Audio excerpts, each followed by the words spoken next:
দেখাচ্ছি বন্ধুরা, আপনারা দেখতে থাকুন। এখানে পেঁয়াজ নিলাম, এখানে টমেটো নিলাম, এখানে আদা বাটা, এটা রসুন বাটা, এটা পেঁয়াজ বাটা, এটা লঙ্কা কুচি, আর এই যে 6খানা ডিম নিলাম। আপনারা দেখুন।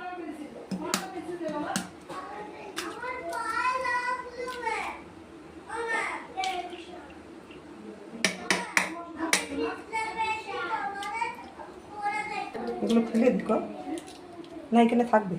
হ্যাঁ, আমি পেঁয়াজ কুচিটা দিলাম ডিমের মধ্যে,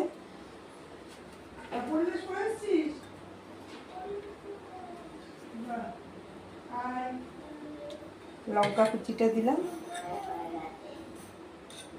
1 চামচ আদা দিলাম, রসুন বাটা দিলাম, পেঁয়াজ বাটা দিলাম, আর নুন দিলাম। মিশিয়ে নিচ্ছে। এবার বন্ধ। আমি একটুখানি ক্যারি ব্যাগটায় তেল দিলাম, এর মধ্যেই ডিমটা ঢেলে দেবো। এবার আমার বন্ধ কর। এবার ডিমটাকে ঢেলে দিলাম এর মধ্যে।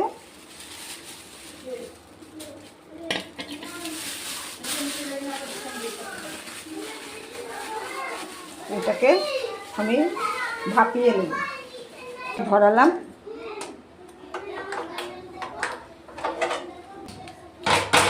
এটাকে ভাপিয়ে নেব। ব্যাস, এবার বন্ধ করে রাখ। এটা ভাবতে 15 মিনিটের জন্য এটা রাখো। গন্ধটা ভালো হয়েছে।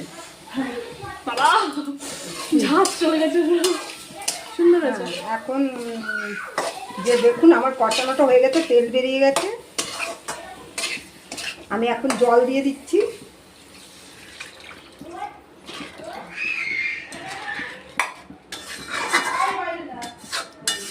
হ্যাঁ বলছি দাঁড়া, খেতে দিতে। এবার আমি আবার একটু ঢাকা চাপা দিয়ে দিচ্ছি, একটু ফুটে উঠুক, তারপরে আমি ডিমগুলো দেব। আমি ঢাকা চাপা তুললাম,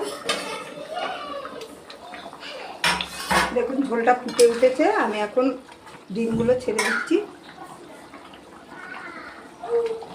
ডিম ভাপানোটা ছেড়ে দিচ্ছি।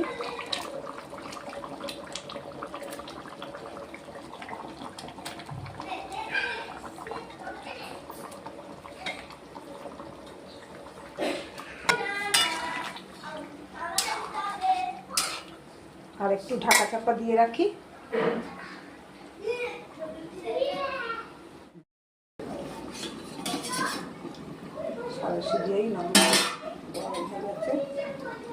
এটা গরম হয়ে গেছে বলে আমি সাঁড়াশি দিয়ে নামাচ্ছি।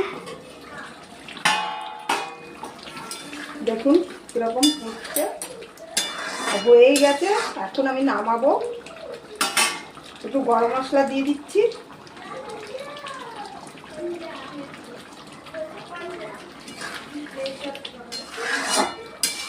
ব্যাস আমার হয়ে গেছে।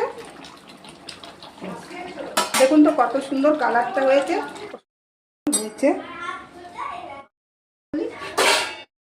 কেমন হয়েছে আরেকবার বলো।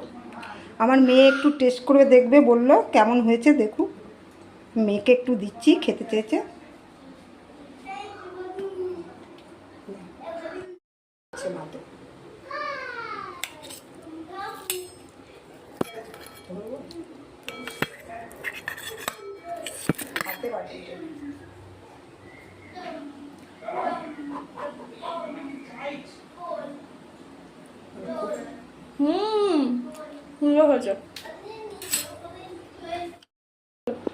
এইভাবে আপনারা করে খেয়ে দেখবেন, আপনাদের কাছেও ভালো লাগবে। এতটাই